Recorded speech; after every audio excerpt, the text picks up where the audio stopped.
The pain of losing a loved one to COVID-19 is beyond imagination, but how do you ease the heartbreak when one can't even console a dying family member in his last moments? We go above and beyond the headlines with Leandro Jan Resurreccion IV.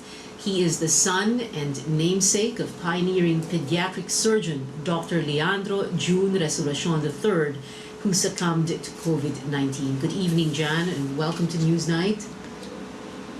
Good evening, ma'am. Yes, ma'am. Good evening. Yeah, Jan, I really condole with you now, and I really understand you. The wound is still open, and this must be a really horrible time for you and your siblings. You're the eldest, right? And you have three younger siblings. How old is yung Yes, ma'am. bunso ninyo?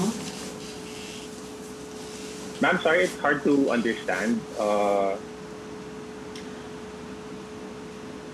okay. Well, I was just saying that I was asking. You have three younger siblings. How old is the youngest, and how is he coping ma'am. with this? And the rest, your other siblings. Ma'am, right now, my youngest sibling is 19 years old. It's the hardest for him, actually. And my sister, she's the one who's next to my youngest sibling. She's the strongest. It's kind of surreal for everyone because the hardest part about it is we didn't even see my dad.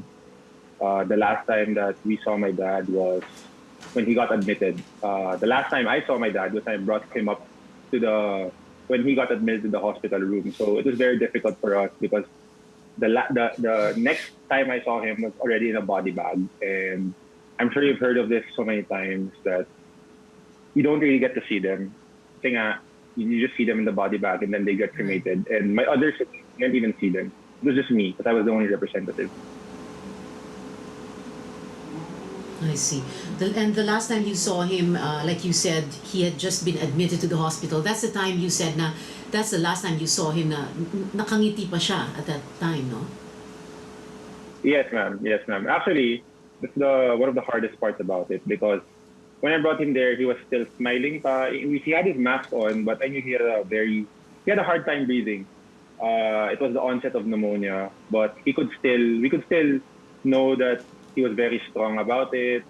And we didn't expect that this would happen in just 10 days na we'd lose our father. So yeah, it's a roller coaster ride that I can't explain. Right, right.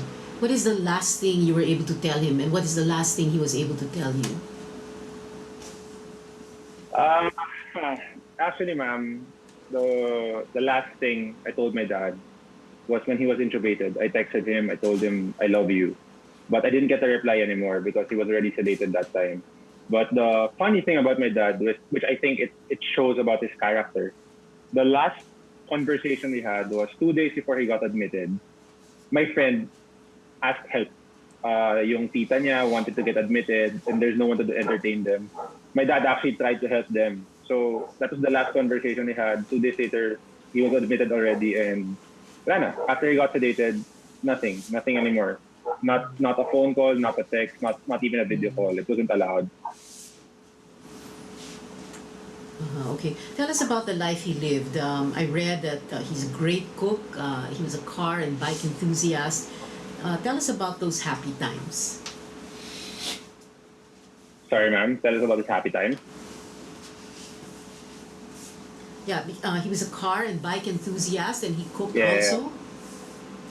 Actually, ma'am, my dad was a very adventurous guy.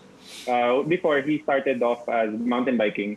As a matter of fact, people would call him as their idol in mountain biking because he'd take out the gears and just help everyone fix their mountain bikes. And then he preferred the mountain bike without any gears. And then he went further to big bikes, and then he just got addicted to it because he likes adventure talaga. Every Sunday, he'd have lunch with us, and then he's off to whatever adventure he has, which is very surprising because it shows that he was a very healthy person.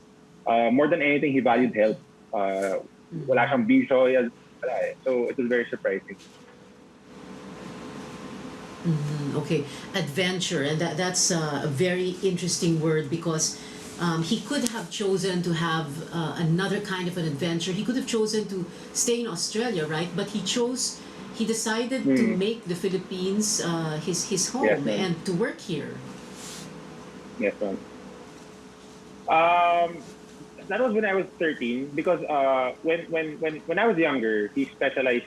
He got offered to specialize pediatric surgery. I think that was around 93. I had just been born, and then he went home. And then further, 10 years later, he was offered. Sorry, he was offered in 2007 to specialize in pediatric transplant. At that time, there were no pediatric transplant surgeons in country. There were Filipino transplant surgeons, pediatric transplant surgeons, but they weren't here. So I remember we were all here because I was still in grade 7 then, and we just communicate to him via Skype, and then he'd tell us that he'd see signs that we should go there, and we were ready to go. But then last minute he told us that he wanted to come home to just help the people because he says that he was needed. He wanted to serve the people. So he went back here. As a matter of fact, it's one of those questions that would recur to us years after. He'd ask me, John, do you think it's the right decision that I come home there? Do you think it's the proper decision that I went home? Should I have stayed? So, yeah. Okay, Jan, one last question for you. Everybody has seen the appeal you made on social media in your various accounts, no? But what I want to ask you now is, what what words would you like to say now to your dad? Sorry, ma'am, can you please repeat that? What would you like to say to your dad? What would I last tell my dad? What would you like to say to your dad now? Oh, okay. If I were to tell something to my dad, if he could hear me now, uh, I'd tell him that I love him and I'm thankful for everything, and he'll always be my hero. But if there's one thing that surprised me is I always knew that he was an excellent surgeon, but I'm so surprised to know that he was already also a very kind person, and he touched so many people's lives. I don't know if he knows that because he's not one to brag.